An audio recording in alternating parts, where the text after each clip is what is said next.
جماعت اشاعت توحید و سنت دے تمام علماء کرام جنہاں دے اشتہارات وچ نام لکھے ہوئے مولانا سجاد الرحمان صاحب بھی پہنچ چکے ہیں، مولانا احمد جمشید صاحب بھی بالکل قریباً پہنچنے والے، اور حضرت مولانا علامہ عصمت اللہ خان صاحب رات نے پہنچے ہوئے ہیں۔ ہن بلا تاخیر تساڈے سامنے مناظر اسلام مجاہد و نڈر مولانا خضر حیات صاحب مدظل العالی انشاءاللہ مفصل بیان فرمائے سن۔ چونکہ انہاں دا بیان مفصل ہونا، چونکہ اس کانفرنس نے اعلان بھی انہاں کیتا ہے 7 ستمبر، اور پھر ان سخت بھی ہیں لیکن نال نال نرم بھی ہیں۔ 7 ستمبر تو بعد اسی 17 ستمبر 5 بندے نے کافرینی صورت وچ گئے ہیں انہاں دی خدمت وچ، اور انتہائی مؤدبانہ گزارش کیتی ہے کہ 2 کانفرنساں دی بجائے ایک ہی کانفرنس ہوئے جیڑی پہلے ہونی، کہ اس وچ مولانا سجاد الرحمان صاحب اور مولانا احمد جمشید صاحب شامل کر دیتا ونجے۔ الحمدللہ انہاں بخوشی اسیڈی اس درخواست قبول کیتا۔ اللہ کریم انہاں دی زندگی وچ علم و عمل وچ مزید ترقی نصیب فرمان، بخوشی قبول کیتا۔ لیکن پھر دوسری طرفوں اس درخواست میں قبول نہیں کیتا گیا، جس وجہ تو اج پھر او کانفرنس جس نے 7 ستمبر اعلان کیتا گیا بحکم امیر صاحب حکم دیتا ہے اور انہیں اعلان کیتا ہے۔ اسی دوواں ہک کرنے کی کوشش وچ گئے لیکن ہک نہ ہو سکی۔ یہ تساں لوکاں مبارک ہوئے کہ جڑے تسی لوگ امیر مرکزیہ مولانا محمد طیب صاحب شیخ القرآن انہاں دی رکھی ہوئی بلائی ہوئی کانفرنس وچ تشریف لائے ہو، اور دوسری طرف ابراہیم دکاندار نی کانفرنس ہے۔ تسی لوگ اس لحاظ نہ خوش نصیب ہو، امیر نی اطاعت وچ تشریف لائے ہو، اور دوسری طرف ابراہیم نی اطاعت وچ بھی لوگ جمع۔ الحمدللہ ادھر بھی توحید و سنت ہی بیان ہونی اور اس طرف بھی توحید و سنت ہی بیان ہونی۔ اللہ کریم اساں توحید و سنت تے استقامت نصیب فرمائن، آخر وقت تک اللہ خاتمہ ہی توحید و سنت تے فرمائن۔ ہن تساڈے سامنے مفصل بیان فرمائے سن مناظر اسلام مجاہد و نڈر مولانا خضر انشاءاللہ۔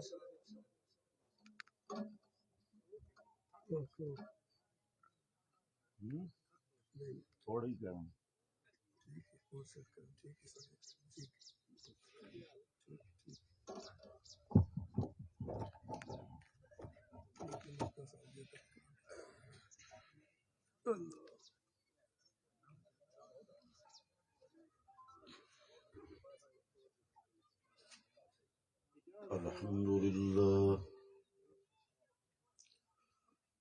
الحمد لله وكفى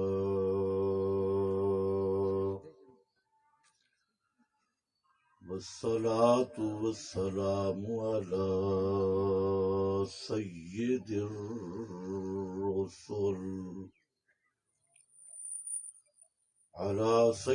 الرسل وخاتم الأنبياء،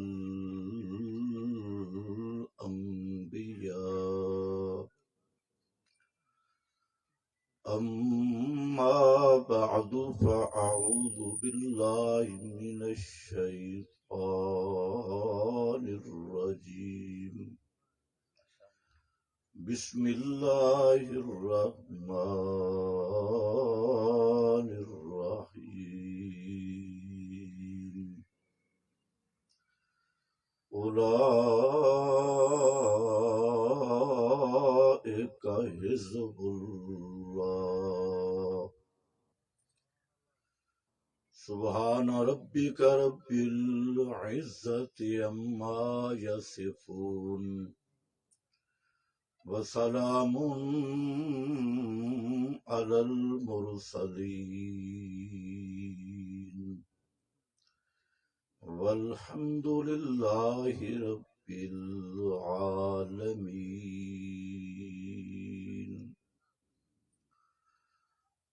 انتہائی قابل قدر معزز علماء کرام، بزرگوں اور بھائیوں، سب سے پہلے تو میں جمعیت اشاعت التوحید و سنہ ضلع چکوال کی عاملہ کو مبارکباد پیش کرتا ہوں اور خراج تحسین پیش کرتا ہوں، جنہوں نے رات دن محنت کر کے آپ حضرات تک پیغام پہنچایا، اور آج ان کی اس محنت کا یہ ثمر آپ کے سامنے ہے۔ دوسرے نمبر پر میں آپ سب حضرات کا شکریہ بھی ادا کرتا ہوں اور آپ حضرات کو مبارک بھی پیش کرتا ہوں کہ آپ وہ لوگ ہیں جن کو اللہ تعالی نے جماعت کا شعور دیا۔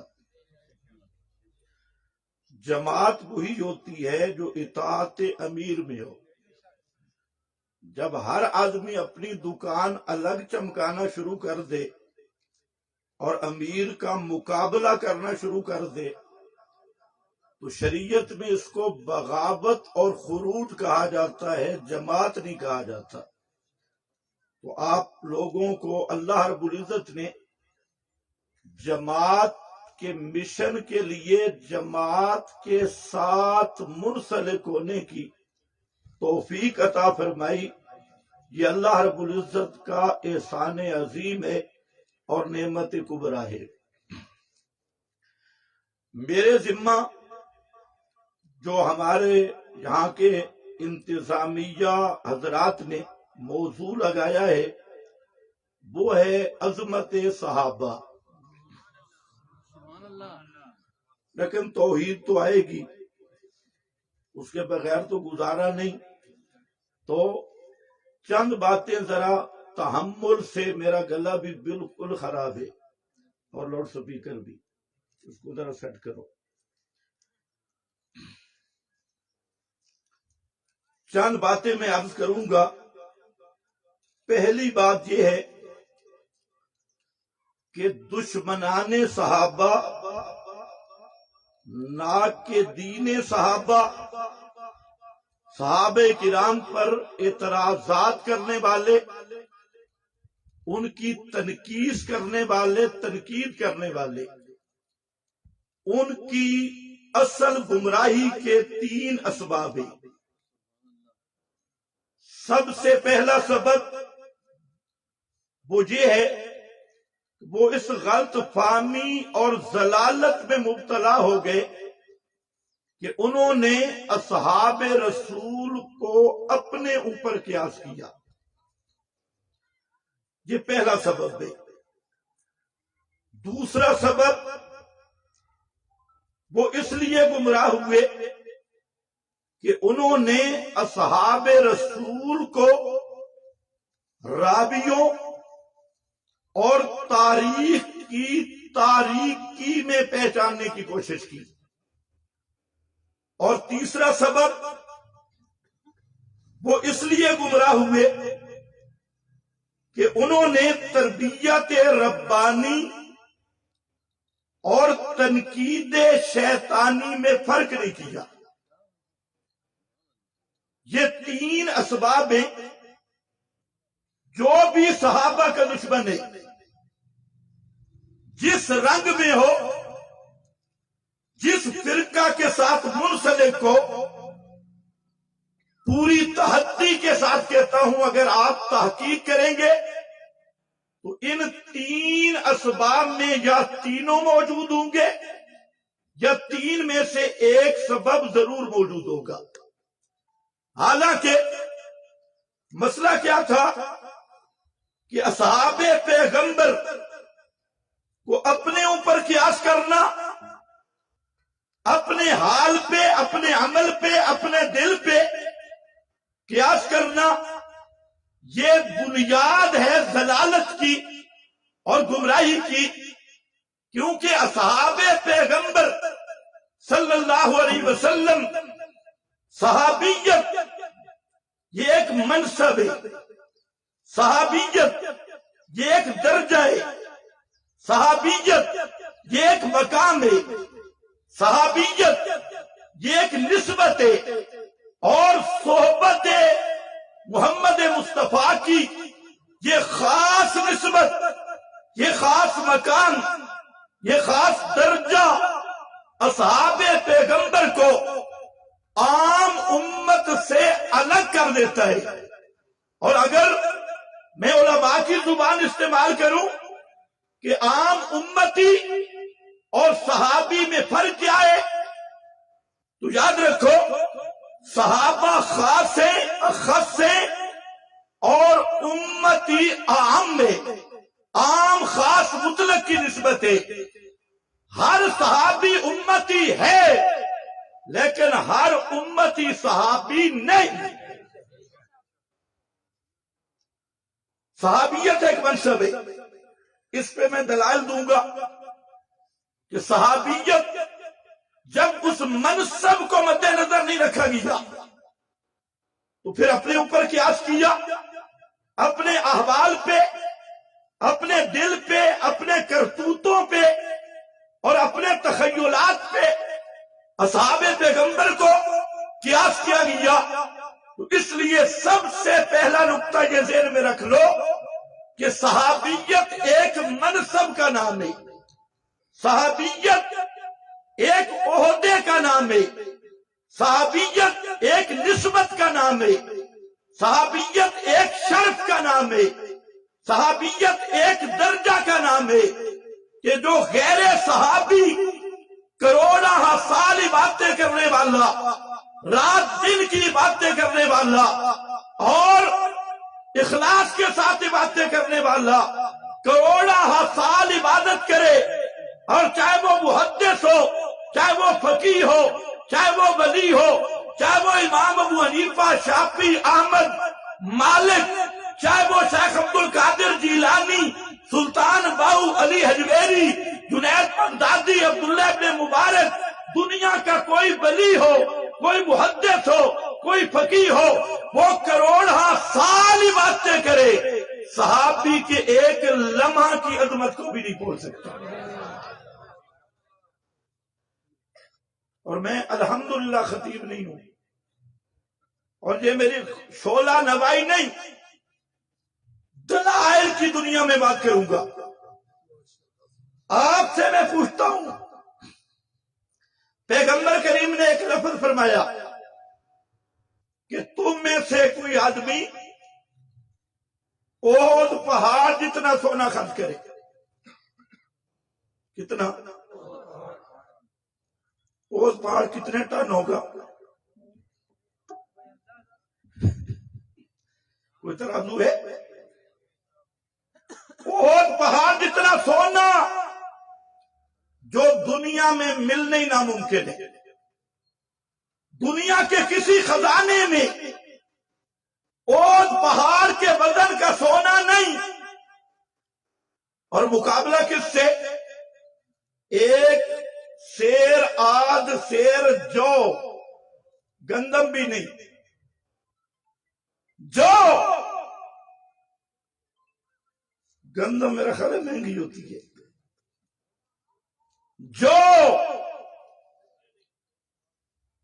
اور تمہارا احد پہاڑ جتنا سونا خرچ کرنا صحابی کے سیر جو کو نہیں پہنچ سکتا۔ وہ عام امتی ہے، ان کے اعمال ہمارے جیسے ہیں۔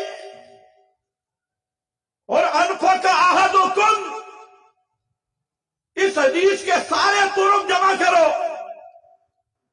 نبی مکرم صلی اللہ علیہ وسلم نے صحابہ کے بعد قیامت تک آنے والی امت کو یہ خبردار کر دیا، اور امت میں چاہے جس درجے کا ولی ہو، جس درجے کا امام ہو، حضرت معاویہ ہوں وہ ایک سیر جو خرچ کرے تو احد پہاڑ جتنا سونا ان کا مقابلہ نہیں کر سکتا. آخر یہ فرق ہے کیا؟ حالانکہ پیر صاحب آپ نے نہیں ہوگا، آپ ہوشیار ہیں.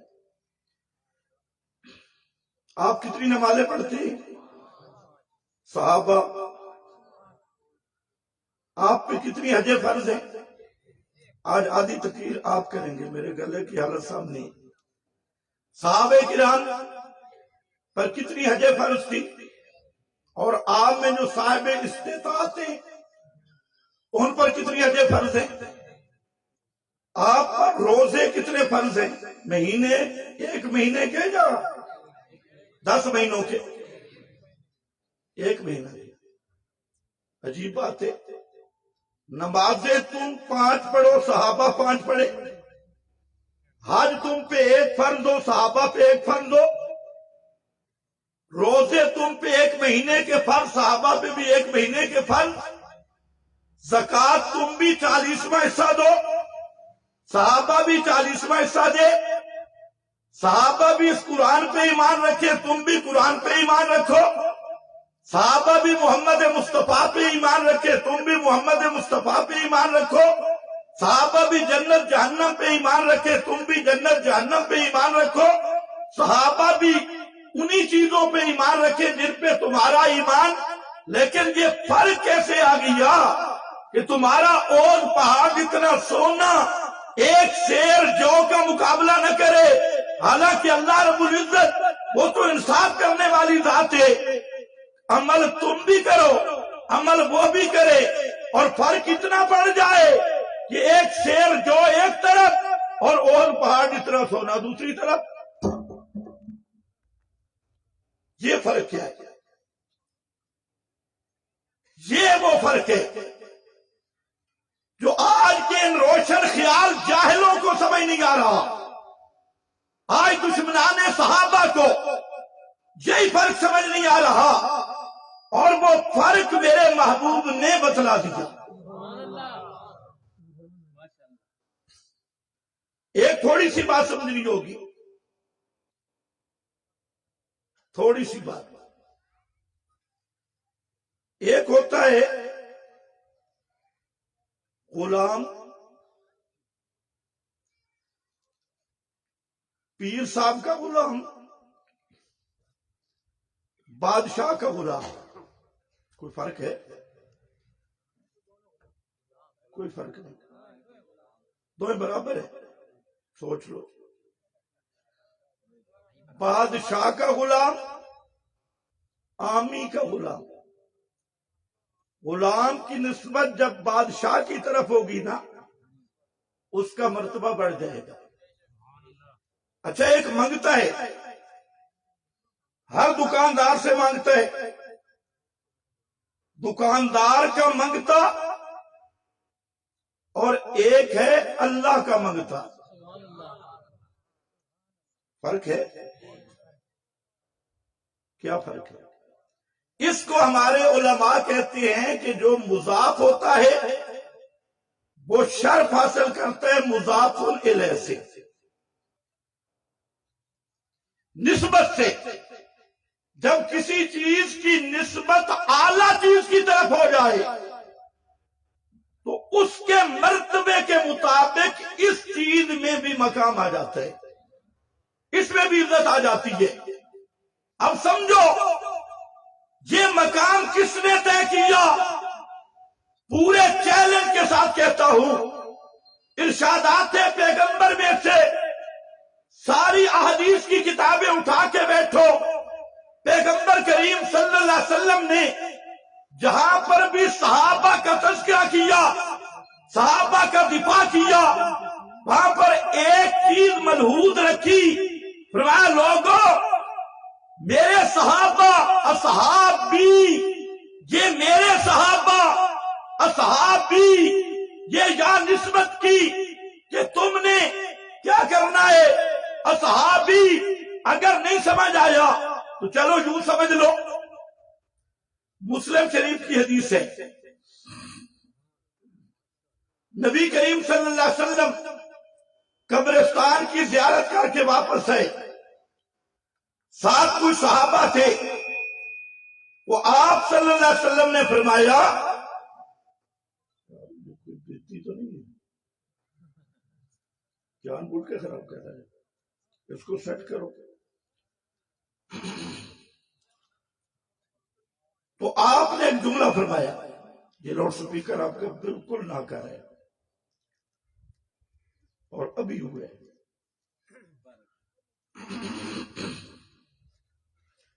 آپ نے ایک جملہ فرمایا کاش میں اپنے بھائیوں کو دیکھ لیتا، وددت تو یہ میری تمنا ہے، خواہش ہے، تڑپ ہے کہ میں اپنے بھائیوں کو دیکھ لیتا، لیکن ساتھ ہی فرمایا یہ میری تمنا پوری نہیں ہوگی۔ صحابہ حیران ہو گئے اور انہوں نے عرض کی ابا لسنا اخوانک یا رسول اللہ، کیا ہم آپ کے بھائی نہیں؟ جہاں ذرا توجہ کر رہی ہے، کیا ہم آپ کے بھائی نہیں؟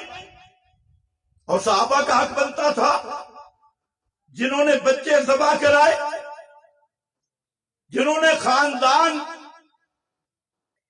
خاندانوں سے تعلق توڑے، گھر چھوڑا، بار چھوڑا، سب کچھ قربان کیا محمد مصطفیٰ کے اشاروں پر، ان کا حق بنتا تھا۔ حیران ہو کر پوچھا ابا لسنا اخوانک یا رسول اللہ، کیا ہم آپ کے بھائی نہیں؟ تو آپ نے فرمایا انتم اصحابی، یہ ہے جملہ سمجھنے والے، انتم اصحابی، تمہاری جو ڈگری ہے اس دیا ریس صحیح کوئی نہیں، میں ان کی بات کر رہا ہوں الذین لم یاتوا بعد، وہ تب آئیں گے جب میں دنیا سے چلا جاؤں گا، اور جب دنیا سے چلا جاؤں گا تو میں ان کو دیکھ سکوں گا، موت کے بعد میں دیکھ سکوں گا۔ آج تو بے ایمان کہتے ہیں نا جی ہر مردہ دیکھتا ہے، قبر پہ چڑی چڑا بیٹھا ہے، مردے کو پتا چلتا ہے، ہر مردہ دیکھ رہا ہے۔ پیغمبر کریم کی حدیث بتا رہی ہے کہ اگر موت محمد مصطفیٰ پہ بھی آ جائے تو محمد الرسول اللہ بھی دیکھ سکتے نہیں،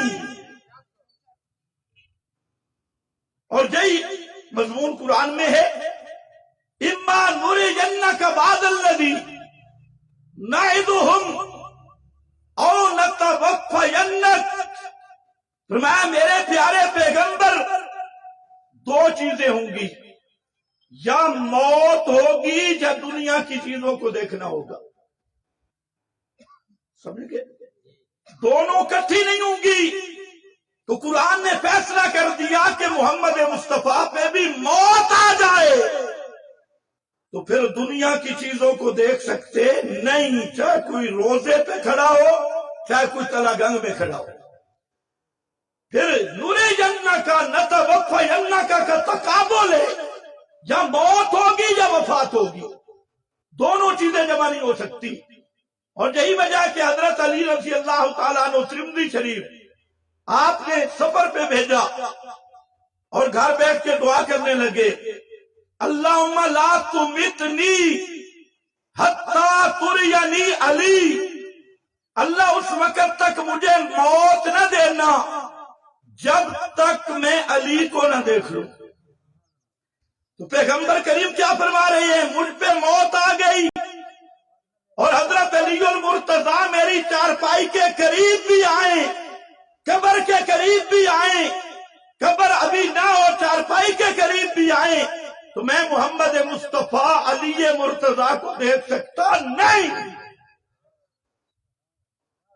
اور یہی آپ نے آخری حج پہ اعلان کیا تھا، ابو بکر عمر عثمان کو سامنے بٹھا کے اعلان کیا کیا؟ لا اراکم بعد عامی ھذا، کہ اس سال کے بعد میں تمہیں دیکھ نہیں سکوں گا۔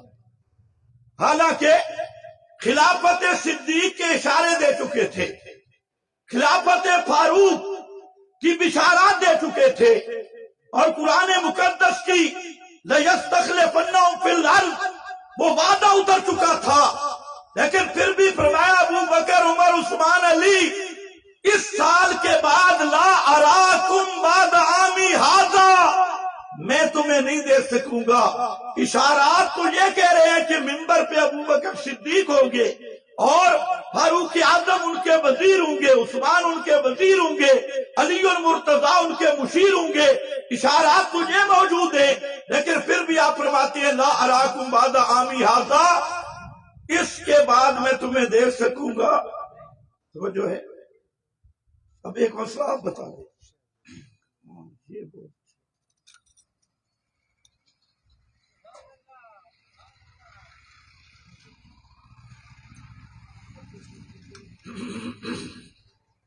آپ ذرا توجہ کرنا، صدیق منبر پہ ہو، آپ کی قبر سے گزرے، فاروق اعظم منبر پہ ہو، آپ کی قبر سے گزرے، صحابہ منبر پہ ہو، آپ کی قبر سے گزرے، تو لا اراکم بعد عامی ھذا، میں تمہیں نہیں دیکھ سکتا۔ اور جہاں پاکستان کا صوفی جائے اور یہ کہتے ہیں مسجد نبوی میں جہاں پر بھی بیٹھوں گا آپ دیکھیں گے بھی صحیح، پہچانیں گے بھی صحیح کہ یہ بے ایمان تلا گنج سے تشریف لائے، فلاں جگہ سے، بلکہ یہاں تک لکھا ہے سماع الموتیٰ میں کہ نبی کریم علیہ السلام سفر کے حالات بھی جانتے ہیں اور حاضر ہونے والے کے نیتیں بھی جانتے ہیں اور دلوں کے خطرات بھی جانتے ہیں، یہاں تک لکھا ہے۔ خیر میرا موضوع نہیں، انتم اصحابی، تم میرے صحابہ ہو، اور یہ وہ ڈگری ہے نہ بعد والوں کو مل سکتی ہے، جو بعد والے آئیں گے وہ میرے بھائی تو ہوں گے لیکن صحابہ نہیں ہوں گے۔ تو انتم اصحابی کا جملہ یاد رکھنا، اور سارا مزہ اس یا میں ہے، تمہاری عظمت اور تمہاری شان یہ ہے تم میرے صحابہ ہو۔ پیغمبر کریم نے باقی امت سے اصحابی کہہ کر صحابہ کو جدا کر دیا اور بتا دیا یہ عام امتی نہیں، کوئی کسی صحابی کو اپنے اوپر قیاس نہ کرے، یہ امتی بھی ہے، صحابی بھی ہیں، اور ان کے بعد آنے والے وہ صرف امتی ہوں گے، صحابی نہیں ہوں گے۔ پھر آپ نے فرمایا، ایک جمعے کے خطبے میں آپ سنتے ہیں، میں نے تو یاد نسبت کی بتا دی ہے، فرمایا اللہ اللہ فی اصحابی، یہاں پر بھی اصحابی میرے صحابہ، اللہ سے ڈرنا، اللہ سے ڈرنا میرے صحابہ کے بارے میں۔ اور حدیث میں فرمایا اذا ذکر اصحابی، جب میرے صحابہ پر تنقید ہونے لگے اور ایسی گفتگو شروع ہو جائے جو کسی صحابی کے حق میں اچھی نہ ہو، فَأَمْسِكُوا، اپنی زبانیں روک لو، امسکو، رک جاؤ۔ یہاں پر بھی اصحابی، اور فرمایا لا تسبوا اصحابی، میرے صحابہ کو برا بھلا نہ کہنا، تنقید نہ کرنا، اعتراض نہ کرنا۔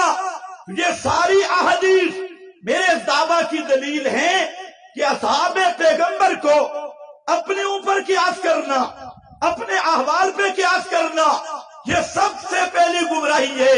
اصحاب پیغمبر کی جو عظمت ہے وہ صحبت، نسبت صحبت محمد مصطفیٰ صلی اللہ علیہ وسلم کی ہے، اور پیغمبر کریم کی صحبت والی نسبت یہ اتنا اونچا کر دیتی ہے، یہ اتنا بلند کر دیتی ہے، یہ اتنا اعلیٰ کر دیتی ہے کہ کروڑا سال کی باتیں اس کے ایک لمحہ وہاں کا برابری بھی نہیں کر سکتی. ایک بات اور یہی مقام قرآن نے ذکر کیا. هو الذی ارسل رسولہ بالہدی ودین الحق لیظہرہ علی الدین کلہ وکفی باللہ شہیدا. آگے محمد الرسول اللہ، محمد الرسول اللہ والذین معہ، یا تین چیزیں ساتھ میں ذکر کی. هو الذی ارسل رسولہ بالہدی. علماء جانتے ہیں، میں ساتھ کا خلاصہ بیان کرنا چاہتا ہوں کہ لوگوں اگر اللہ کو پہچاننا ہے تو اللہ کی معرفت پہچان کی دلیل محمد مصطفیٰ ہے، اور اگر محمد مصطفیٰ کو پہچاننا ہے تو ان کی پہچان اور معرفت محمد کے صحابہ ہے. اللہ کی معرفت اور پہچان کی دلیل وہ محمد مصطفیٰ اور محمد الرسول اللہ صلی اللہ علیہ وسلم کو کسی نے پہچاننا ہے، وہ میرے نبی کے والذین معہ. یہ وہی معیت ہے، یہ وہی نسبت صحبت ہے، یہ وہی مقام ہے جو مقام صحابہ کو عام امتی سے اونچا کر دیتا ہے. یہ والذین معہ والا یہ وہ مقام ہے جو اونٹ پہاڑ جتنے سونے خرچ کرو، جو ایک شیر جوؤں کا مقابلہ نہیں ہوگا. ساری زندگی سجدے کرو، ان کے ایک سجدے کا مقابلہ نہیں ہوگا. ساری زندگی روزے رکھو، ان کے روزے کے ایک پیر کا مقابلہ نہیں ہوگا. سارے خزانے خرچ کرو، ان کے ایک پیسے کا مقابلہ نہیں ہوگا. اور اس میں اصل راز کیا ہے؟ والذین معہ، ادھر اصحابی ادھر معہ. یہ دونوں لفظ کتاب و سنت نے مل کر بتا دیا کہ اے لوگوں صحابہ کو اپنے اوپر قیاس نہ کرنا. نمبر 2، دوسری بات میں نے عرض کی کہ دوسرا سبب گمراہی کا، سمجھو میری طرف، آپ نے پہلے شاید خطیبوں سے سنا ہوگا لیکن آدھا سنا ہوگا. پوری بیان کرنا کسی خطیب میں جرأت ہی نہیں ہے. اصحاب پیغمبر کو دیکھنا ہے، تاریخ کی تاریکی میں نہ دیکھ. اتنے تک مرحبا، اور آگے بھی ذرا کہنا مرحبا. صحابہ کو دیکھنا ہے، صحابہ کو پہچاننا ہے. بخاری کے راویوں کو میزان نہ بنا، صحابہ کو پہچاننا ہے. مسلم، ابو داؤد، ترمذی، ابن ماجہ، نسائی، ان کے راویوں کو پیمانہ نہ بنا. پتہ نہیں میں نے کیا کہا. اتنی بات تو سب کہتی ہیں، تاریخ میں یار نہیں. صرف تاریخ کی بات نہیں، صحابہ کو دیکھنا ہے. کسی ناسبی راوی کی روایت پہ اعتماد نہ کر، کسی رافضی راوی کی روایت پہ اعتماد نہ کر، کسی قدری راوی کی روایت پہ اعتماد نہ کر. اسی لیے حوالہ بھی دے دیتا ہوں، تمام ائمہ متفق ہیں اور یہ ضابطہ ہے کہ اصحاب پیغمبر کی ثقافت، ان کی عدالت، ان کا صدق و وفا، ان کا ایمان، ان کا رشد و ہدایت اللہ کے قرآن میں قطعی ہے. قطعی، وہ قطعی مسئلہ ہے. اور قرآن خود بولتا ہے ان الظن لا یغنی من الحق شیئا. اس کے دو معنی دیکھنا، عربی سمجھتا ہے روح المعانی دیکھ لے، اردو دیکھنا ہے ماجدی دیکھ لے. دونوں معنی. ایک معنی یہ ہے کہ لوگوں قطعی چیز کے مقابل ظنی نہیں چل سکتی. جب صحابہ کی عدالت قطعی منصوص بالقرآن ہے تو اب بخاری کی روایت ہو، مسلم کی روایت ہو، ابو داؤد، ترمذی، ابن ماجہ کی ایسی روایت جو کسی صحابی پر جرح کرے، کسی صحابی پر عیب اور بہتان لگائے، وہ روایت تو دیوار سے مار دی جائے گی، اللہ کے قرآن کو سینے سے لگائے گا۔ نعرہ تکبیر، نعرہ تکبیر، عظمت محمد مصطفیٰ، عظمت اصحاب پیغمبر، عظمت اصحاب پیغمبر۔ دلائل کے انبار میں علامہ خضر حیات صاحب کی یہ جو تقریر ہے، الحمدللہ حرف بحرف ہم اس پر مرحبا کہتے ہیں۔ یہ جو فکر ہے اس کو کوئی فرقہ برداشت نہیں کرے گا۔ تمہارے باغی گروہ بھی کہے گا چی چی چی، لیکن سن لو، یہی ہماری غلطی ہے، یہی ہمارا جرم ہے۔ ہم کہتے ہیں قرآن کے مقابل بخاری بھی نہیں چل سکتی، قرآن کے مقابل مسلم بھی نہیں چل سکتی۔ جب اللہ کی کتاب نے صحابہ کی ثقافت بیان کی، اور وہ میں بیان کرتا ہوں کیسے کی ثقافت بیان کی، اب اس کے مقابل صرف تاریخ نہیں، ملا بہادر بن، بزدل نہ بن۔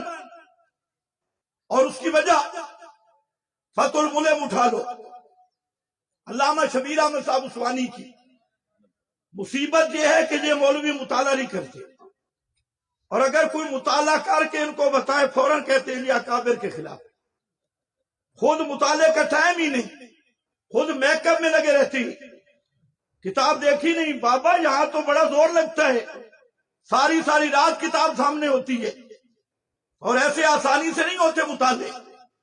اٹھا فتح الملم، شیخ الاسلام علامہ شبیر احمد عثمانی رحمت اللہ علیہ کی پہلی جلد مقدمہ ہے، اس میں انہوں نے ایک فہرست دی کہ بخاری اور مسلم میں جے راوی شیعہ ہیں، بخاری اور مسلم میں جے راوی ناصبی ہیں جو اہل بیت کے دشمن ہیں، اور بخاری اور مسلم میں جے راوی قدری ہیں۔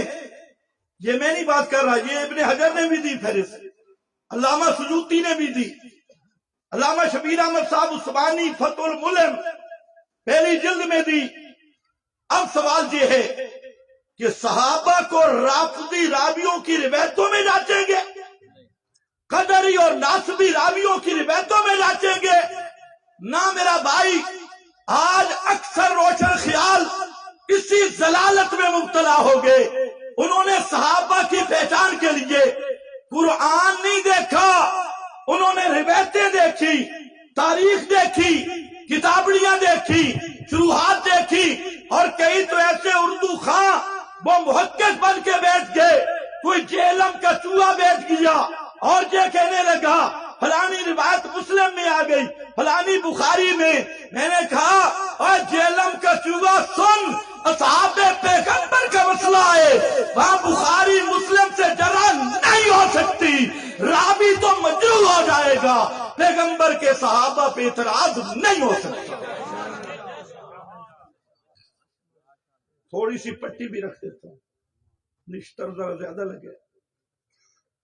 یہ جو بات میں نے کی توجہ کرنا، یہی بات مفتی محمد شفیع صاحب ان کی کتاب ہے مقام صحابہ، اس میں انہوں نے درج کی، اور یہی کہا کہ صحابہ کی عظمت قطعی ہے، کوئی روایت بھی اگر آ گئی روایت میں تعویل کریں گے، ورنہ روایت مردود ہوگی، کوئی روایت صحابہ پہ جرح کر سکتی نہیں۔ اور صرف مفتی صاحب نے نہیں، اصول حدیث کی کوئی کتاب اٹھاؤ، مقدمہ ابن صلاح اٹھا لو، معرفت علوم حدیث حاکم کی اٹھا لو، اور نخبہ جو ہر جگہ پہ پڑھائی جاتی ہے وہ اٹھا لو، اس کی شروحات اٹھا لو، دنیا کی کوئی کتاب اصابہ اٹھا لو، فتح الباری، عمدۃ القاری، کوئی کتاب اٹھاؤ، سب آئمہ نے ایک جملہ لکھا، ذرا توجہ کرنا، سارے محدثین وہ فرماتی ہیں ہر راوی پہ بحث کریں گے، تابعی آئے گا بحث کریں گے، تبع تابعی آئے گا بحث کریں گے، اور جب ثابت ہو گیا نا کہ یہ رسول اللہ کا صحابی ہے، تمام کے تمام محدثین متفق ہیں کہ ہمارا حق ہی نہیں کہ ہم صحابی پہ تبصرہ کریں، ہمارا حق ہی نہیں کہ ہم صحابی پہ تبصرہ کریں۔ پتہ نہیں یہ کس سکول کے پڑھے ہوئے، کون سی یونیورسٹی ہے کہ 4 روایتیں لے کے چوہے کو ہریڑے ملی اور اس نے پنسار سٹور بنا دیا۔ پتہ نہیں ادھر اردو والی کتاب لی ادھر لی۔ یہ تو امام بخاری، مسلم، ابو داؤد، ترمذی، ابن ماجہ، نسائی کا فیصلہ ہے۔ یہ تو یحییٰ ابن معین، عبداللہ ابن مبارک اور سعید ابن قطان کا فیصلہ ہے۔ یہ تو تمام اہل اصول کا فیصلہ ہے۔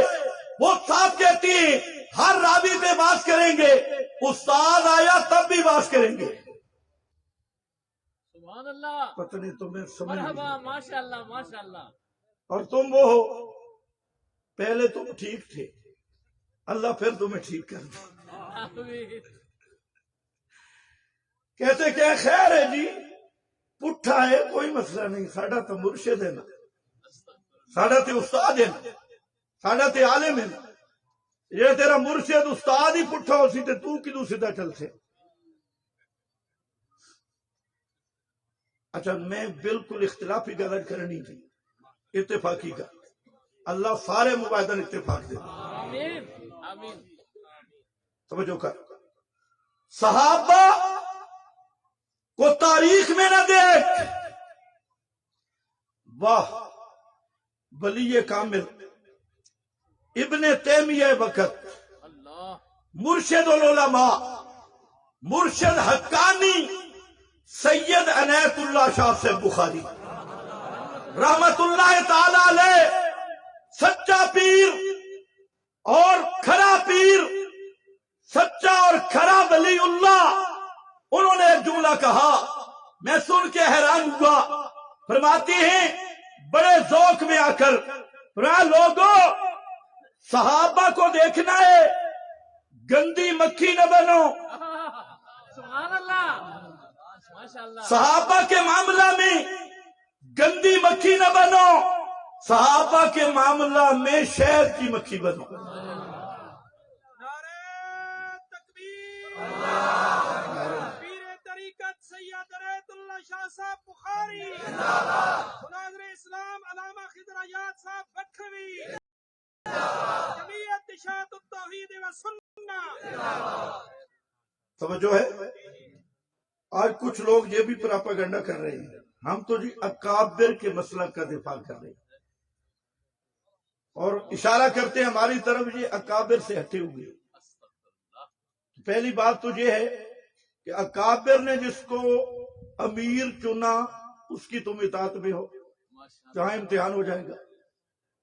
دوسری بات سنو، کعبہ کے رب کی قسم، شیخ القرآن مولانا غلام اللہ خان ہو، سید عنایت اللہ شاہ بخاری ہو، قاضی شمس الدین ہو اور مولانا حسین علی ہو، ان حضرات اکابر، ان مجاہدین کی علمی وراثت وہ ہمارے پاس ہے۔ تم تو تفنچا شائع کرو۔ مولانا حسین تکبیر، تاج و تخت ختم نبوت، جمعیت اشاعت التوحید و سنہ، مسلک حق اشاعت التوحید و سنہ، للکار ہے، للکار ہے، للکار ہے، للکار ہے، للکار ہے، للکار ہے۔ دو باتیں سنو، میرا موضوع رہ رہے ہیں۔ ایک یہ آپ بھی ان سے مطالبہ کریں کہ تعلیم القرآن سے تم نے ایک کتاب شائع کی تفنچا، اور اس پر شیخ القرآن کا بھی نام لکھا اور مولانا حسین علی کا بھی نام لکھا، جس میں 20 کفریات موجود ہیں۔ کتنے کتنے کتنے؟ بیٹھو ہمارے ساتھ.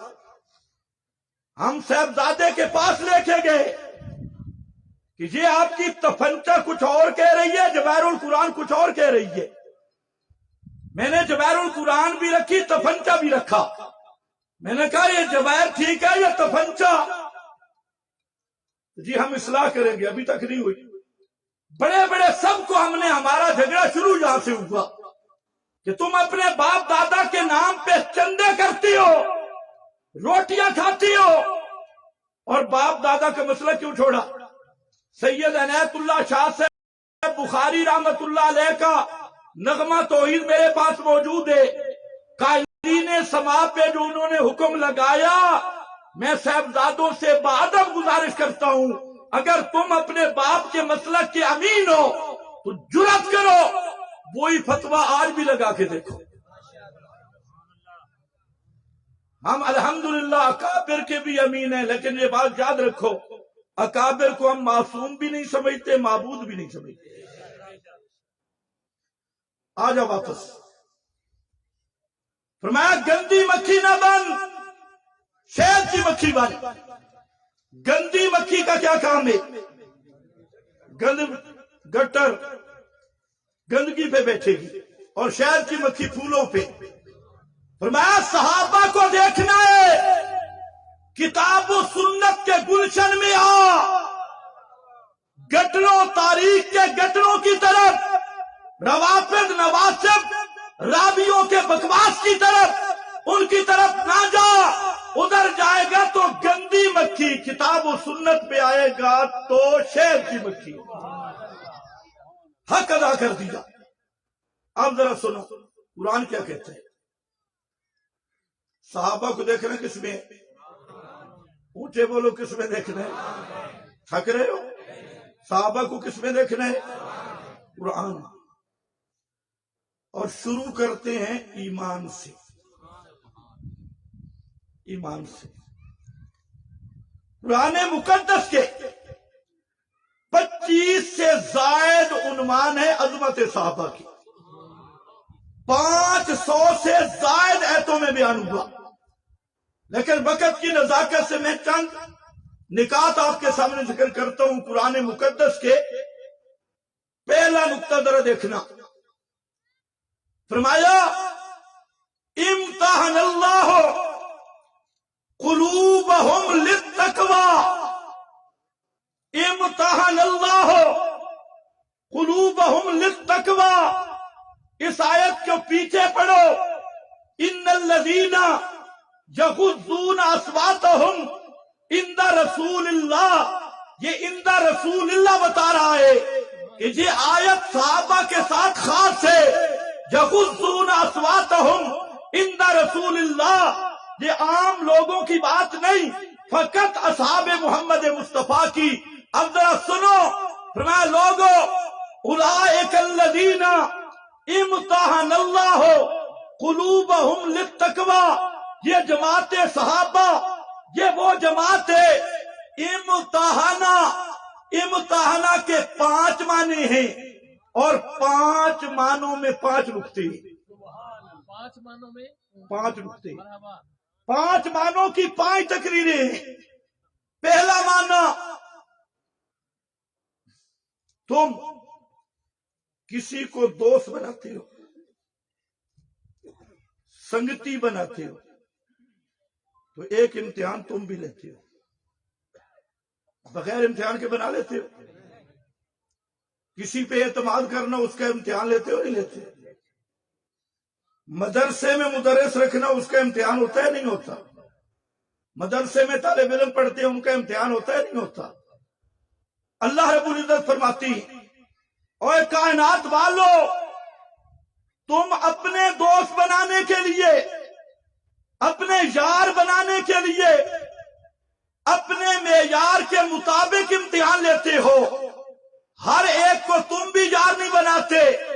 اور سنو، جہاں معاملہ محمد مصطفیٰ کا ہے تو فرمایا محمد مصطفیٰ کے معاملہ میں محمد الرسول اللہ کے یاروں کو منتخب بھی میں نے کیا.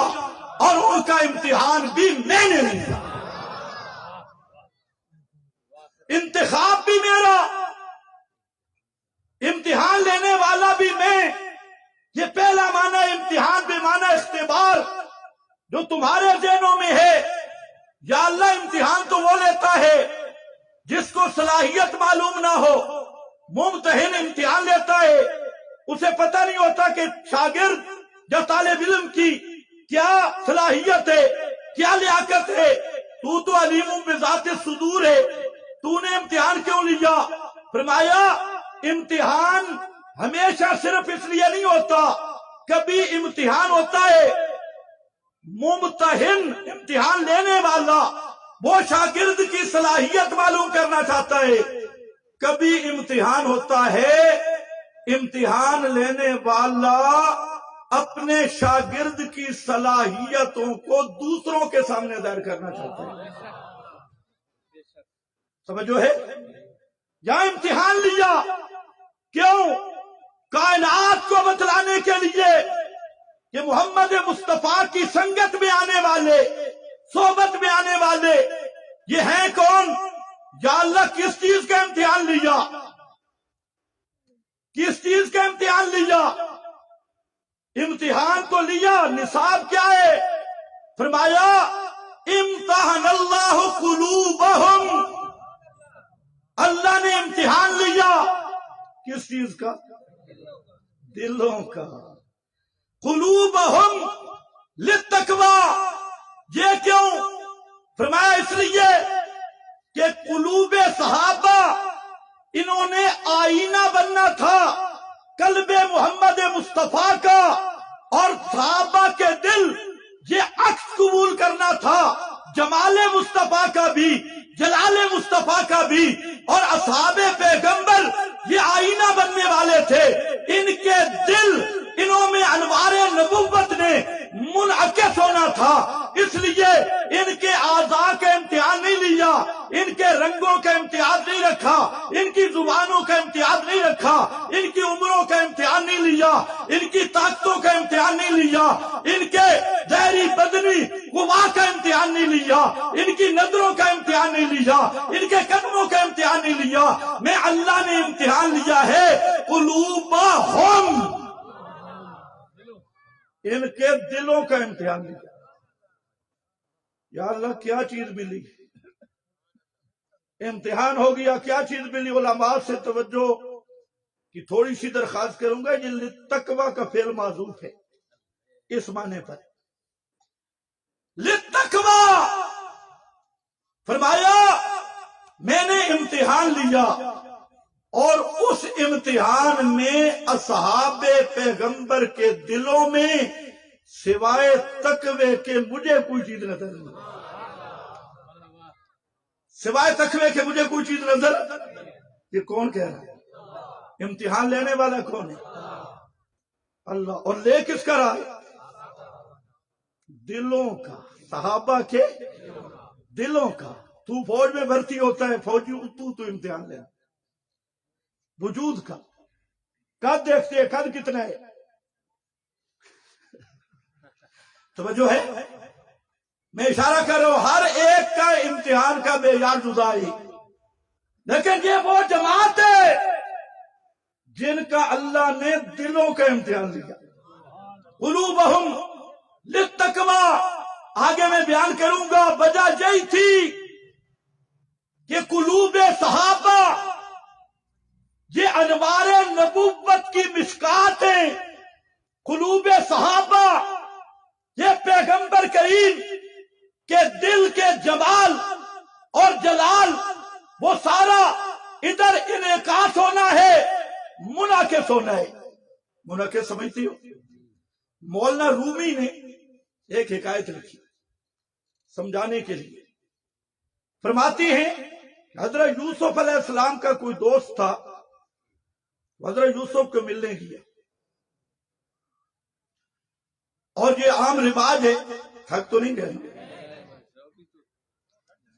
یہ عام رواج ہے کہ اگر دوست کو ملنے جائے تو کوئی تحفہ لے کے جاتے ہیں، اب یہ بیچارہ سوچتا رہا کہ میں حضرت یوسف کو کون سا تحفہ پیش کروں، کوئی ایسا تحفے نہیں جو ان کے لائق ہو.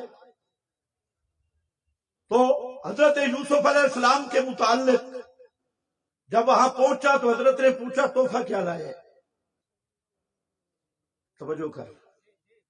کہنے لگا جی میں نے بڑا سوچا کہ آپ کے لائق کوئی چیز مل جائے، مجھے نہیں ملی، بڑا ہی پریشان رہا. ایک چیز مجھے بعد میں سوجھی ہے کہ آپ کے لیے تحفہ آپ ہی ہیں،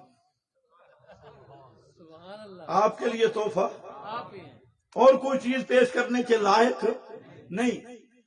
فرمایا کیسے؟ اس نے آئینہ نکالا، اس نے کہا میں آئینہ لے کے آیا ہوں، اس میں آپ کے چہرہ نظر آئے گا، اس کے علاوہ میرا کوئی تحفہ نہیں. یہ آئینہ جو ہے قلوب صحابہ، یہ عکس ہے قلب محمد کا صلی اللہ علیہ وسلم. اور یہی وجہ ہے، صرف اشارہ کر رہا ہوں، یہی وجہ ہے کبھی یہ ہوتا تھا کہ بھئی پیغمبر پہ بعد میں آتی تھی، فاروق اعظم کے دل پہ اس کا عکس پہلے پڑتا تھا. بھئی حضرت فاروق پہ نہیں آتی تھی، بھئی امام الانبیاء پہ آتی تھی.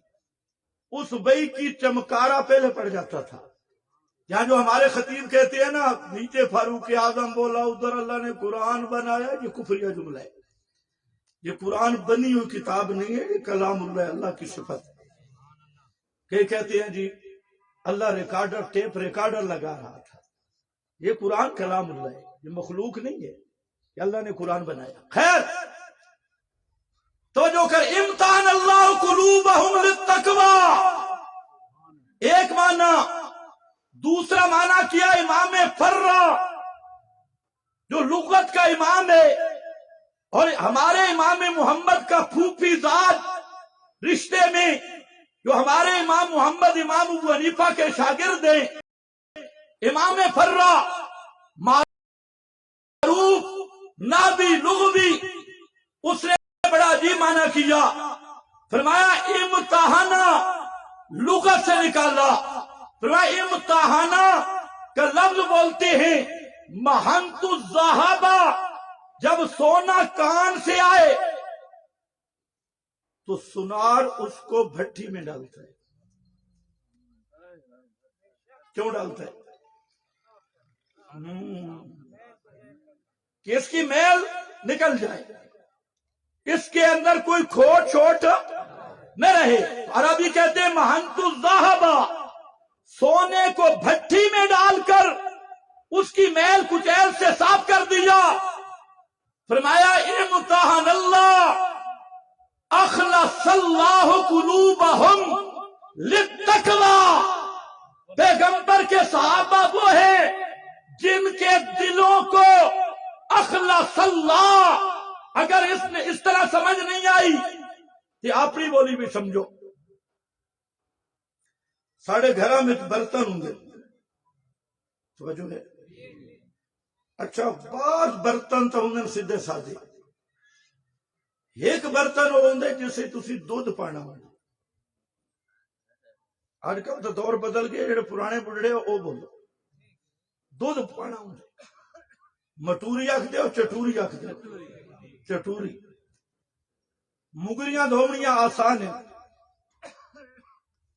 اتنی کوئی پرواہ نہیں، کیونکہ اگر کوئی میل کچیر رہ بھی جائے تو کوئی مسئلہ نہیں. لیکن جڑی چٹوری ہے نا، اس نو صرف دھوتا نہیں مہندا، اس نو کچن بھی ماری ہے. وہ صبح لے کے مانج مانج کے، سبحان اللہ. اخلاصہ دا صحیح معنی مانجنے. وجہ کہ اس برتن میں دودھ ڈالنا ہے، اگر تھوڑی سی بو بھی رہ گئی میل کی، دودھ خراب ہو جائے گا. اس لیے اس برتن کو مانج مانج کے، پھر ہماری مائیں بہنیں سونگتی بھی ہے کہیں لسی کی بو نہ ہو، کھٹاس کی بو نہ ہو. تھوڑی سی بو بھی رہ گئی دودھ خراب ہو جائے گا۔ اللہ نے فرمایا کائنات والوں، محمد کے صحابہ کے دلوں کو میں اللہ نے اپنی قدرت سے مانجا ہے۔ امتحان اللہ قلوبہم للتقوی، ان کے دلوں کو ایسے مانجا مارا کہ کرا الیکم الکفر والفسوق والعصیان۔ اب اس دل کے اندر نہ کفر کی بو باقی رہی، نہ فسق کی بو باقی رہی، نہ نافرمانی کی بو باقی رہی۔ اب کیا رہ گیا؟ حبب الیکم الایمان، اب صرف ایمان ہی ایمان رہا، اور اس شان سے رہا صحابی کے دل میں نہ کفر آ سکتا ہے، صحابی کے دل میں نہ فسق آ سکتا ہے، صحابی کے دل میں نہ نافرمانی آ سکتی ہے۔ وجہ کیا ہے؟ امتحان اللہ قلوبہم للتقوی، اے منجائیاں رب کی دیا نہیں۔ یہ پھر بھی تو آ کے کچھ دی بوئے، اعتراض صحابہ تے نہیں، اعتراض کس سے؟ کس سے اعتراض ہے؟ اللہ تعالیٰ خود فرما رہے ہیں امتحان اللہ قلوبہم للتقوی۔ اور تیسرا معنی امتحانا محنت الشعر اذا مددتہ، عربی بولتی ہیں رسی دھاگا جب اس کو کھینچ کے لمبا کیا جائے تو اس کو کہتے ہیں امتحانا، امتحان کھینچتے ہیں جب۔ مطلب کیا ہوتا ہے؟ قرطبی نے اس معنی کرتے ہوئے عجیب جملہ لکھا، شرہا ووسعہا، اللہ نے ان سینوں کو ایمان کے لیے کھول دیا۔ جیسے فرمایا نا الم نشرح لک صدرک، ادھر امتحان اللہ، شرح اللہ، وسع اللہ، ان دلوں کو اللہ نے ایمان کے لیے وسیع کر دیا۔ من شرح اللہ صدرا، اللہ نے ان کے سینوں کو کھول دیا۔ اور چوتھا معنی امتحان اللہ، امام اخفش لغت کا امام ہے، وہ فرماتے ہیں چوتھا معنی یہ ہے امتحان اللہ اختص اللہ، اور لوگوں اللہ نے صحابہ کے دلوں کو ایمان کے لیے خاص کر دیا، ایمان کے لیے خاص کر دیا۔ ایمان کے علاوہ کوئی چیز ان کے دلوں میں آ ہی نہیں سکتی۔ اب بتا، راوی تجھے کہے کہ فلانا صحابی فاسق تھا، توجہ ہے کوئی گنجائش؟ تینوں چیزیں تو آ گئی، کر رہا الیکم الکفر والفسوق والعصیان، اور میرے نبی نے بھی یہی فرمایا۔ سبحان اللہ۔ اس آیت کا شان نزول بھی دیکھیں، احد کا میدان ہے، پیغمبر کریم کا چہرہ زخمی ہے، 70 صحابہ شہید ہو گئے، باقی سب کو آپ نے جمع کیا، اور پیغمبر کی دعا ویسے بھی اقرب الی الاجابہ ہے، اور جب پیغمبر کے وجود سے خون بہ رہا ہو اور وہ بھی توحید کے لیے، 70 لاشیں سامنے پڑے ہوں، زخمیوں کے خون بہ رہے ہوں، وہاں میرے نبی نے ایک دعا مانگی، اور دعا کیا تھی؟ اللہم، جو ہے کیسے دعا مانگی؟ بولو کیسے دعا مانگی؟ اللہم، یہ ہوتی تھی میرے نبی کی دعائیں۔ اللہم کا معنی یا اللہ، یا اللہ، اسی دعا کی تعلیم تھی، اور پورا قرآن میرے نبی کے مشن رسالت، مقصد بعثت اسی مسئلے پہ ہے کہ لوگوں فادعوا اللہ مخلصین لہ الدین، اے کائنات والو پکارو صرف اللہ کو اپنی حاجتوں میں، اپنی مشکلوں میں، اور کیسے پکارو؟ رلے کر کے نہیں، 12 دا واسطہ 14 دا واسطہ بھگی شاہ دا واسطہ تے جڑا سمجھدار بے ایمان ہوئے وہ آدھے 5 تن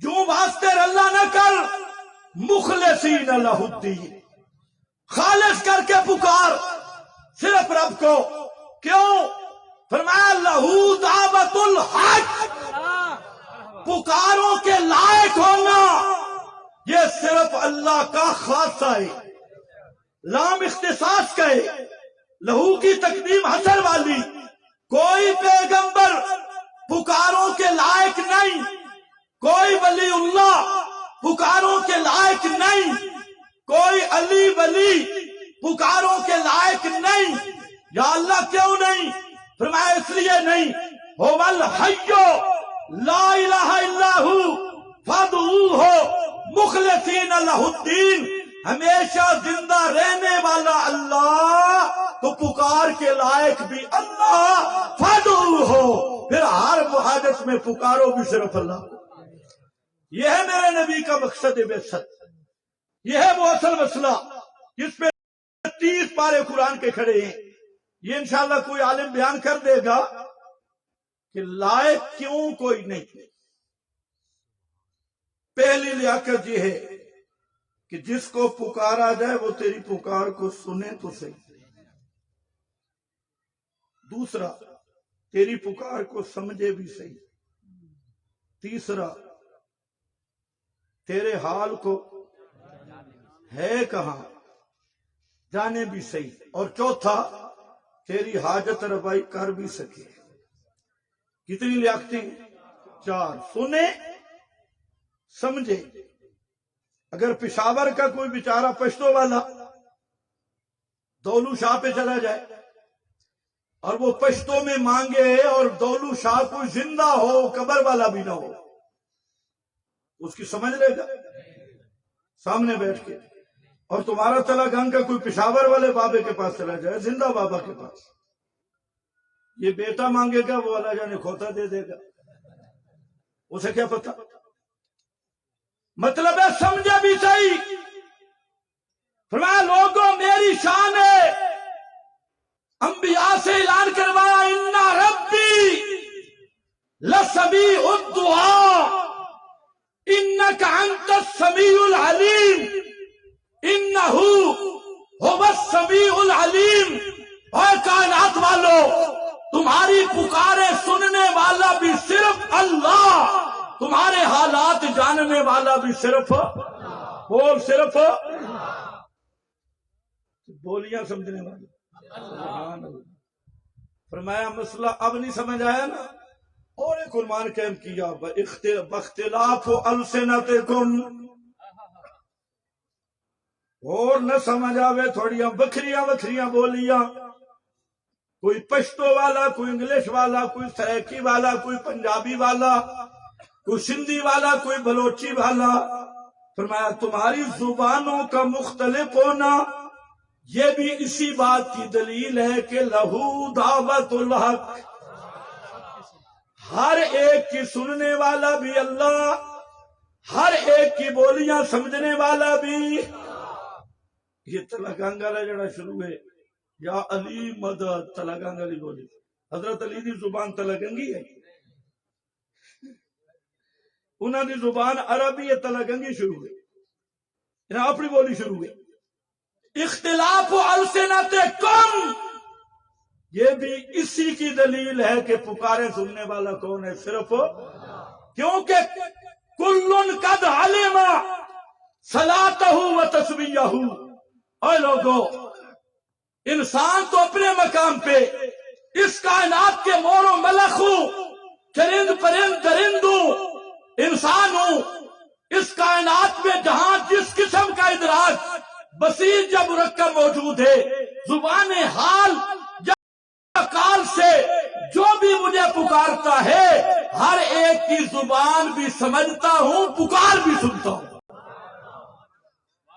آ جاؤ میرے نبی دعا مانگ رہے ہیں اللہم حبب الینا الایمان حبب الینا الایمان وَزَيِّنْهُ فِي قُلُوبِنَا وَكَرِّهْ إِلَيْنَا الْكُفْرَ وَالْفُسُوقَ وَالْعِصْيَانَ وَاجْعَلْنَا مِنَ الرَّاشِدِينَ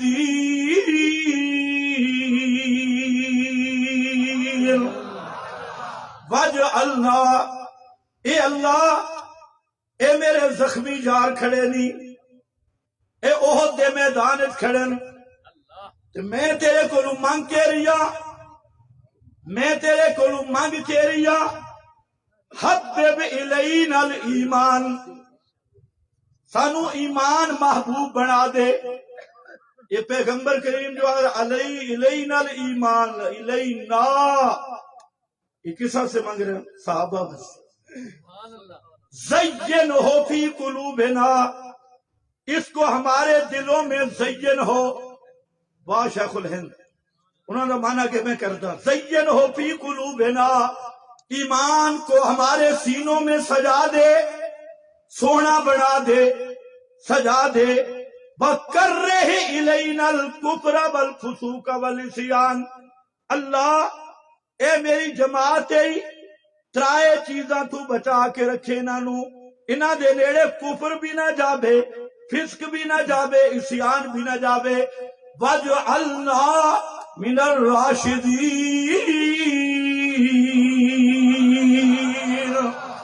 اور کر دے انہوں سانو، یعنی انہوں راشدین۔ راشد دے دو معنی ہوندے، ایک راشد دا معنی حق تے پکا رامن والا، زمین آسمان بدل جاوے لیکن پیر ڈگمگاوے نہیں، اس نوادن راشد۔ جے انج نہیں سمجھ آئی نا تو وَلَقَدْ آتَيْنَا إِبْرَاهِيمَ رُشْدَهُ، رشدہ، اسے رشد نو بیک باپ سے ٹکرا گیا، توحید کے معاملہ میں لحاظ نہیں، قوم سے ٹکرائے لحاظ نہیں، امام باڑے میں داخل ہوئے، خدا باڑے میں ان کو الٹا کر دیا۔ شکر ہے آج کا یہ مسلح خطیب نہیں تھا، نہیں تو کہتے ابراہیم بڑا متشدد ہے، بڑا متشدد ہے، پرائے عبادت خانہ کیوں پڑا؟ یہ کوئی اخلاق ہے؟ پیو دا بھی لحاظ نہیں کیتا، بادشاہ دا بھی لحاظ نہیں کیتا۔ آؤ میں اپنے اختتام کی طرف جاؤں۔ میرے محبوب خطیب جن کو میں خود ذوق سے سنتا ہوں، حضرت علامہ احمد جمشید خان صاحب دامت وجودہم تشریف لا چکے ہیں، تو میں صرف اختتامی کلمات کی طرف جاؤں گا انشاءاللہ۔ توجہ ہے نا؟ جی نہیں ہے، بس کرتے ہیں۔ پیغمبر نے جب دعا کی، راشد کا دوسرا معنی بھی سمجھ، راشد کا دوسرا معنی جو حق اور باطل کا میزان بن جائے، حق اور باطل کا میزان بنے، یہ میرے نبی نے دعا کی، صحابہ کے لیے اللہ سے دعا مانگی۔ دعا ختم ہوئی، اللہ نے فرمایا لیکن اللہ حبب الیکم الایمان وزینہ فی قلوبکم وکرہ الیکم الکفر والفسوق والعصیان اولئک هم الراشدون۔ جتنی باتیں میرے نبی نے کی سب قبول ہو گئی۔ اب ذرا توجہ کر میرا بھائی، فرمایا حبب الیکم الایمان وزینہ، اے فکرہ رہ گئی ہے، زینہ عام مفسرین نے معنی کیا حسنہ۔ تسا ایک جملہ بول رہے ہو، پہلے اے دسو کہ ایمان نور ہے یا نہیں؟ جی ایمان نور ہے، سونا ہے، بولو جلدی ختم کرو۔ ایمان سونا ہے، نور ہے۔ اچھا اللہ انج کیوں نہیں آکھا کہ صحابہ دے دلاں وچ ایمان بھی ہے تے دل سونے ہو گئے؟ انج نہیں آکھا۔ اللہ فرمایا صحابہ دے دلاں وچ ایمان بھی ہے تے ایمان سونا ہو گیا۔ زینہ فی قلوبکم، ہونا تے اے چاہیے سونی چیز کسی ظرف چاہے تو وہ ظرف سونا ہو جاوے، مکان چاہے تو مکان سونا ہو جاوے۔ اللہ نے یہ تعبیر نہیں کی۔ سبحان اللہ۔ فرمایا ایمان بڑا سونا، لیکن ایمان آ کے ڈھکے تو صحابہ دے دلا بھی ڈھکے۔ تو بھی آدھے پاوے ہر کوئی تے چھکاوے کوئی کوئی، پہندہ ہر ایک تے حسن ظاہر کتائی ہوندا، ایمان تیرا بھی ہے ایمان میرا بھی ہے۔ فرمایا زینہو فی قلوبکم، ایمان صحابہ دے دلاں وچ آیا تا ایمان سونا ہو گیا۔ ایمان ڈھکا تے سجے اصحاب رسول دے دل وچ ہے۔ اس دا معنی ہن شیخ الہند پہ اللہ دیا رحمتوں میں عجیب معنی کیتا، بڑے ترجمے میں دیکھے حضرت شیخ الہند معنی کر دیں زینہو، ایمان کو کھنبھا دیا ان کے دلوں میں۔ ہن اللہ جانے تو پتہ ہے کھنبھا دا کے معنی کھنبھا دیا ان کے دلوں میں۔ اولئک ہم الراشدون، اولئک ہم الراشدون کا یہ معنی ہرگز نہیں، یہ بتانا نہیں ہے کہ یہ ہدایت والے نہیں نہیں، عام طور پہ ترجمہ نہیں کیا جاتا ہے کہ یہ ہدایت والے یا ہدایت یافتہ ہیں، یہ معنی نہیں ہے۔ اولئک ہم الراشدون کا معنی قرطبی دے، روح المعانی دے، فرمایا الرشد الاستقامت علی الحق ما التسلب فی، اور رشد کا معنی حق پہ ایسے جم جانا کہ جذبہ بھی ٹھنڈا نہ ہو، جذبہ بھی ٹھنڈا نہ ہو۔ یہ نہیں کہ تقریر سنی تو نعرے لگائے اور باہر نکلا کہ مشرکوں کے پیچھے نمازیں چھک دی تھی۔ تقریر سنی تے نعرے لائے کہ ہر بدعت تھی شامل، جلسہ مشن رسالت بھی سنا تے باہروں پھکا چاولاں دا بھی باہر لیا۔ کیوں اتھے جوش؟ فرمایا نہیں، ما تسلب فیے، حق تے ان تکڑے ہو کے رمنا کہ کدے جذبہ ٹھنڈا ہی نہ ہو، جذبہ برابر رابے۔ الاستقامہ اولئک ہم الراشدون کا جملہ یہ بتانے آیا، اے کائنات والو، سورج اپنے محور سے ہٹ سکتا ہے، زمین آسمان اپنے پیروں کو چھوڑ سکتی ہے، آسمان کے ستارے ٹوٹ سکتے ہیں، محمد کا صحابی ہدایت کی پٹڑی سے اتر نہیں سکتا۔ یہ معنی ہے اولئک ہم الراشدون۔ ہن راویہ پیچھے جاسی قرآن آدھے ہو کدے ہدایت دی پٹڑی تو لائے نہیں سکتے، نہ انہاں دے نیڑے فسق آوے نہ عصیان آوے۔ تو کے ڈرامے لائے باغ فتح کھو لیا، خلافت کھو لئی، قلم دوات نہ دتی، فلاں نہ دتا، میں قرآن نو مننا یا تیرے خرافات نو مننا؟ میں بہت پریشان ہوں۔ کسے باغ نہیں کھویا، یہ بھی ملا دسدا نہیں ہے ملنگ، کسے قلم دا انکار نہیں کیتا۔ اتھے تے میرے نبی امتحان لیا، توجہ ہے، آپ پہلے فرما چکے ہیں ترکت فیکم امرین اولہما کتاب اللہ بسنت نبی ہی۔ اسی دا امتحان لیا کہ اے ہن انہاں نوں سبق یاد ہے یا کوئی اور بھی تاریخ لکھوانا ہے۔ جے لکھاون دی گل ہوے نا بچو ایو جیا پھسے کہ تیرا دادا بھی نہیں لکھ سکے کہ اس واقعہ جمعرات دے 5 دہاڑے بعد ہی گزرے کہ حضرت فضل ابن عباس سے حضرت علی شیخ مفید دی الارشاد صفحہ 95 تے لکھا کھڑی کہ پورے بیماری دے ایام حضرت عباس دا بیٹا فضل کہ حضرت علی پیغمبر کریم تو جدا نہیں ہوئے، جمعرات نو کاغذ قلم دوات منگا کہ سوموار تک حضرت علی تے الزام آسی یا کسی اور تے نال حضرت علی رہن، حضرت علی دے گھر کوئی نہیں کاغذ قلم دوات۔ پتہ نہیں تینوں سمجھ بھی آئی ہے. خیر میں اس پلے نہیں جانتا. آ جا واپس. اولئک هم الراشدون. اور جملہ سن قرآن دا. فرمایا کاتب فی قلوبہم الایمان. اے جڑا جملہ ہی نا اس تو پیچھے بڑا سخت مضمون کھڑے. ایمان دی لکھت دی گارنٹی بات ہے. اس مقام تے جواہر القرآن ذرا ویکھے. شیخ القرآن دی پتہ لگے اکابر نو تو مندے یا میں مندا. حضرت شیخ القرآن نے لکھا جہاں حاشیے پہ پہلی آیت کا خلاصہ فرمانے لگے اگر توحید خالص ہو ایمان صحیح ہو تو آدمی کسی بدعتی کی تعظیم کر ہی نہیں سکتا. میری گل تو نہیں، شیخ القرآن لکھی پہ، جواہر القرآن نے لکھی پہ.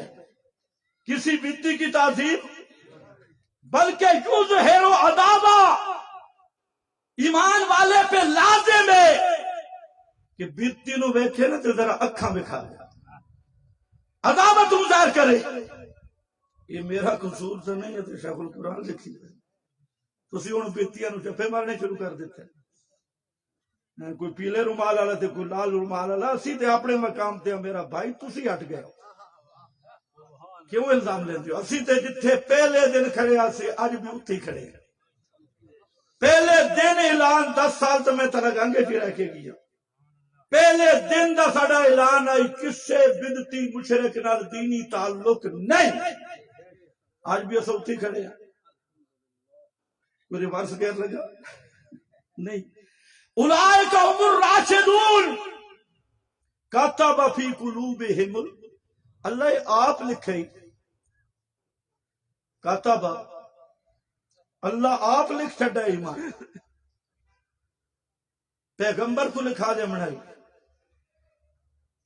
آپ کیوں لکھے؟ فرمایا ہاں ہاں مخلوق دی ہر لکھت مٹ ویندی. اللہ مرحبا.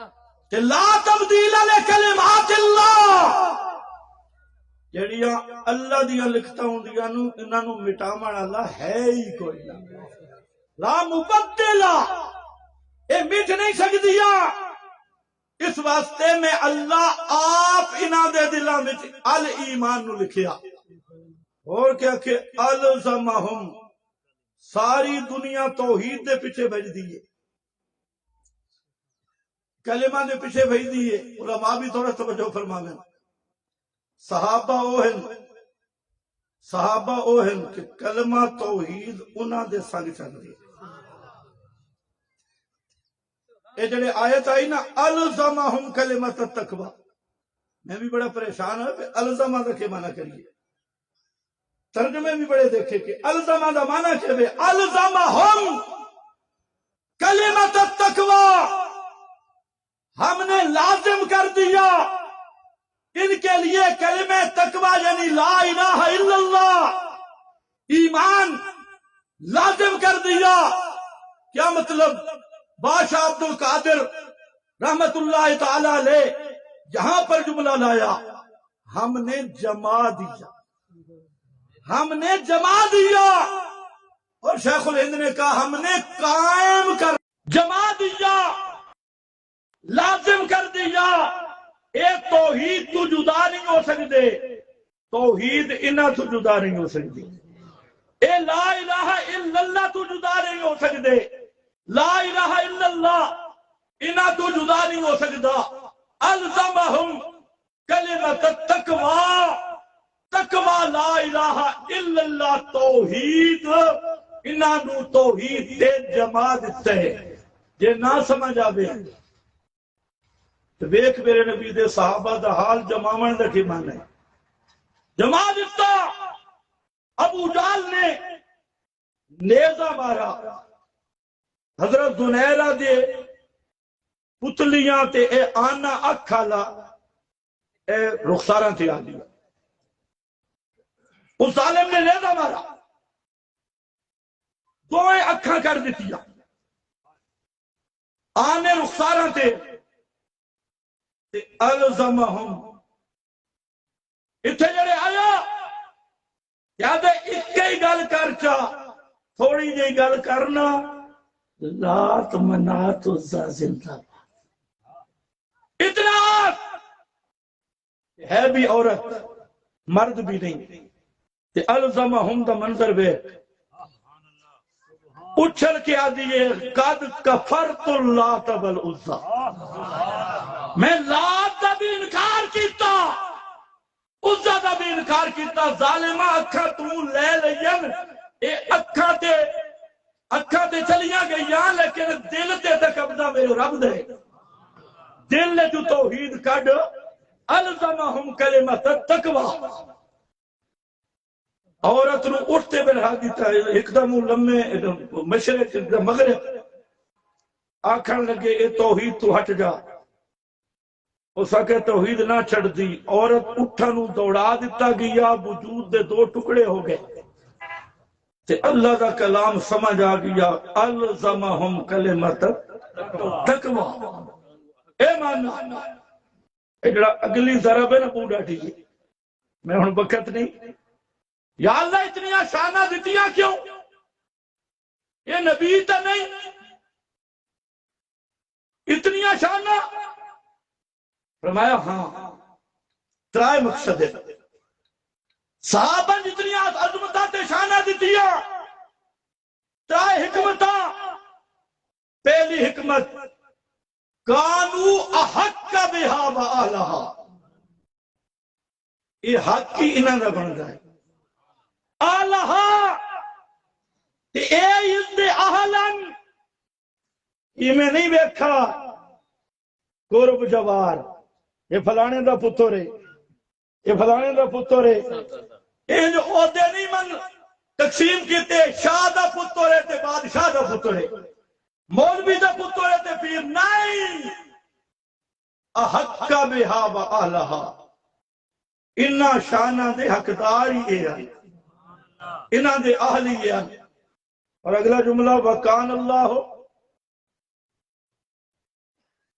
یا اللہ عباد جمل شمل تے اور بھی بڑے مسئلے بنے پہلے ٹھیک ہوئن بعد خراب ہوئن فرمایا ایک مولوی دی گل نہیں اے او اللہ دی گل ہے جڑا حال تے استقبال نو برابر جانتا ہے بعد کے عمر لگے بھی اللہ نو معلوم نہیں او بھی آکتے کانو احقا بہاوا آلہا میرا بھائی اے قرآن ہے اور اگر میں قرآن پہ چلوں خدا کی قسم انبیاء کے قرآن واقعات بیان کرتا ہے اوصاف کم بیان کیے واقعات زیادہ بیان کیے اور اصحاب محمد مصطفیٰ کے قرآن اوصاف بیان کرتا ہے سب سے زیادہ اوصاف بیان کرتا ہے پھر قرآن کا ایک انداز ہے ایک صحابہ کا ظاہر ہے ایک صحابہ کا باطن ہے دشمن نے اندر پہ حملہ کرنا تھا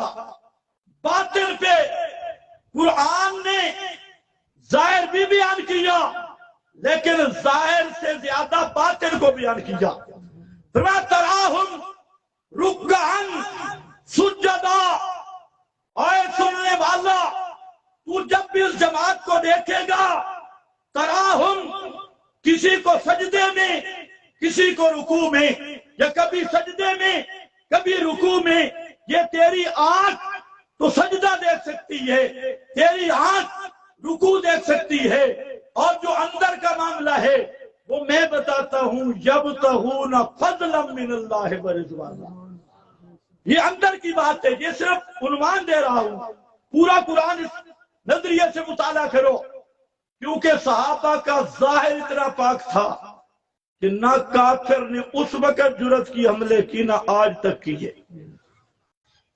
وہ جو عروہ گیا تھا اس نے کیا کہا تھا ابھی مسلمان نہیں ہوا تھا حدیبیہ سے واپس گیا اس نے ایک جملہ کہا اس نے کہا ما رأیت مثل اصحاب محمد میں محمد دے صحابہ یا کسی نے نہیں دیکھا یہ ظاہر ہے کہ اندر کیا ہے فَعَلِمَ مَا فِي قُلُوبِهِمْ اندر دیا گواہیاں اللہ دیتیا پھر صحابہ کا ایک حال ہے ایک معال ہے قرآن نے حال کو بیان کیا حال سے زیادہ نتیجے اور معال کو بیان کیا اللہ ہمیں اصحاب رسول کے نقش قدم پہ چلائے۔